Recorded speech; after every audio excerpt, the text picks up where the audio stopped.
trauma or whatever, I'm gonna leave that information for y'all to access. Okay, we all have it down here. All The floor right. is yours. I'm gonna go start. Okay. My name is Adelina. Thank you so much to Mark and Time Done for allowing me to be here. I did want to jump in before everybody leaves. Um, I offer support in a totally different way than a lot of people here.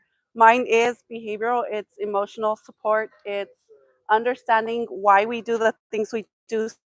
So, the gentleman over here, sir? Mike? Mark? No, no, the right behind you. Okay, so he mentioned something that I believe is a topic across the board when we deal with people that are self-sabotaging, right? So a person who is self-sabotaging isn't doing it intentionally, right? We expect that you should know better because the exact words you said were common sense, right? And we expect people to have common sense. But the majority of us, when it comes to certain, this is the title of my book. It's Emotions Over Logic, the Truth Behind Self Sabotage. So, logically speaking, yes, sir, you're completely 100% right. A person should, if they get in a relationship and they have a pregnancy occur, the guy should, do certain things to take care of his family. Logically speaking, everybody can agree that that would be the better thing to do, right? And not do drugs and not spend money on things that he shouldn't. But we're creatures of habit and we're emotionally driven. So, Miss Summer talked about trauma, right? Everybody deals with situations differently based off of how they learned to deal with situations. Okay, so in my book, I do discuss how the mind is pre-programmed and how we as humans connect words and actions to thoughts and emotions. And we are all subject to a universal law, and that law is the law of habit. We're creatures of habit. And so, therefore, if as a young child you had parents who dealt with an emotion, let's say, of anger, in a fashion where they spoke negative words negatively, this child will be programmed to adopt that style of dealing with this emotion in the same fashion. And that is like 97% of all humans. We will, what we see, what we hear, and what we experience in life is going to program our mind from the time we're babies, sometimes even all the way in the womb, we're being programmed. And from there, we will adopt belief systems and learn how to react to situations in life. And so when you're dealing with individuals who are self-sabotaging, whether it's with drugs, alcohol, um, any fashion, partying, sex, anything, this person is reacting to an emotional and mental state in a way where they've learned to do that. And because we are creatures of habit, started to do this since a certain amount of time, and now years later, it would be great if, logically speaking, they said, I think this is not good for me, I'm not going to do it anymore, and be able to actually do that. But we don't operate like that. So, what we need to do in these cases is reprogram the mindset and learn how to connect different words and actions to those same emotions, because everybody is entitled to experience anger, jealousy, um, loneliness, whatever emotion, right? And if what you're speaking and how you're reacting in action to these emotions is not getting you the result that you want, then what you want to do is learn to connect different words and actions to this thought and emotion, right?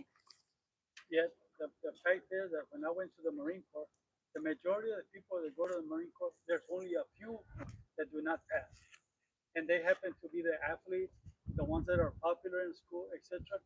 The ones that are skinny and non-popular and whatever, they grind down, they swallow their pride, and they're able to pass to the Marine Corps. And after they leave the Marine Corps, they still have a sense of pride, not to so things that were instilled in you since childhood can be changed. That's a Absolutely. fact. So I love that you brought that up because as I speak with my groups, I use the example of a Marine.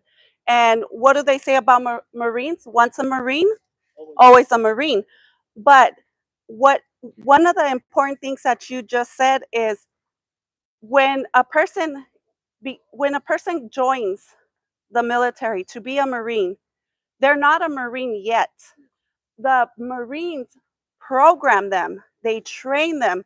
And I've heard that Marine training is one of the hardest trainings in the entire military. I'm not sure if that's true or not, but they go through a lot and they break the person down so that they can rebuild them as a Marine. They say, I don't care what you thought about life. I don't care what religious preferences you have. I don't care of your background. You're here to be a Marine, and this is what a Marine is, and this is how you become a Marine. Very few So out. they are taught how to think, what to feel, and how to react, right? And that's how they train them to be Marines.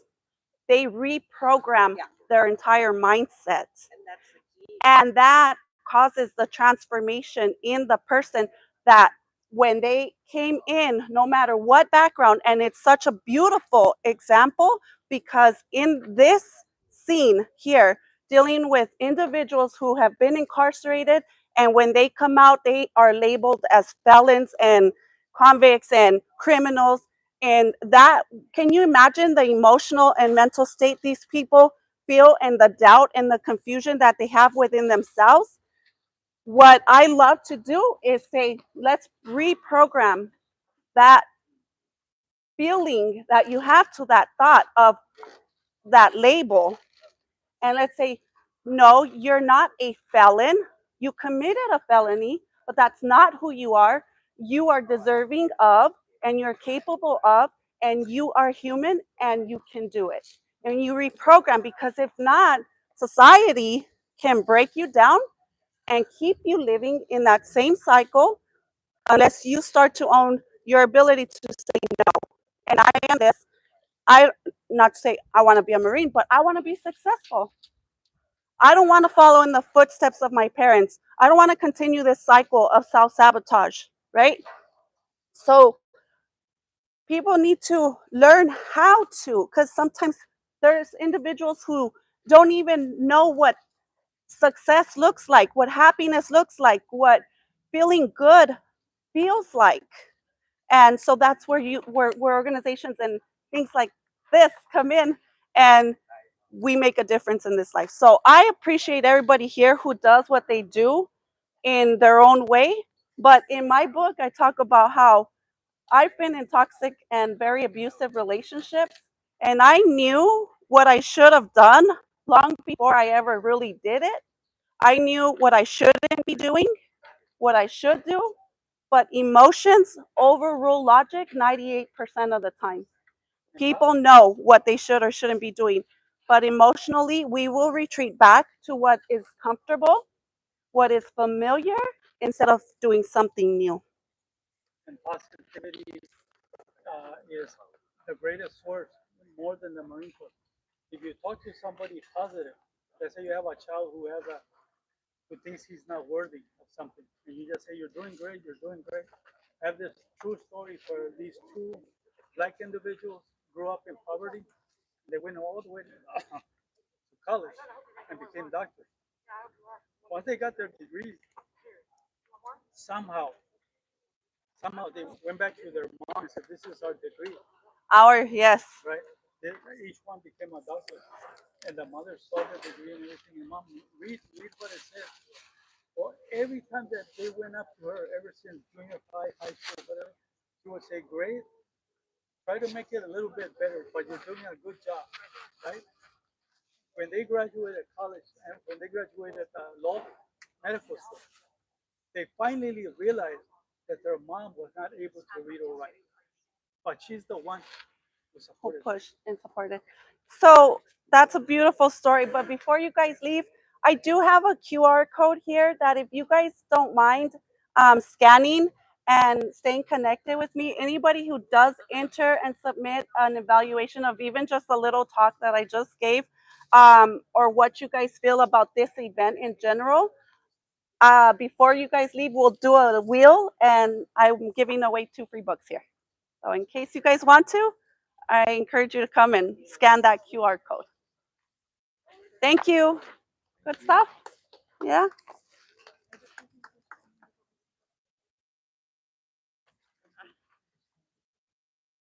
Actually, it's where did it go? Where did it go? Not that one.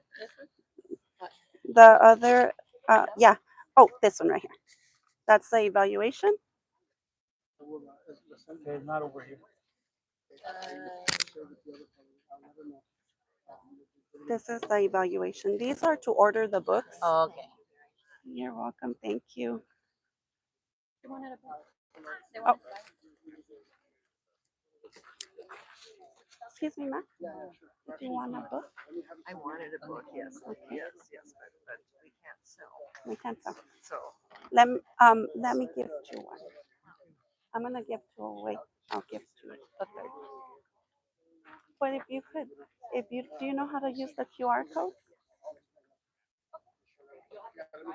If you could do that one.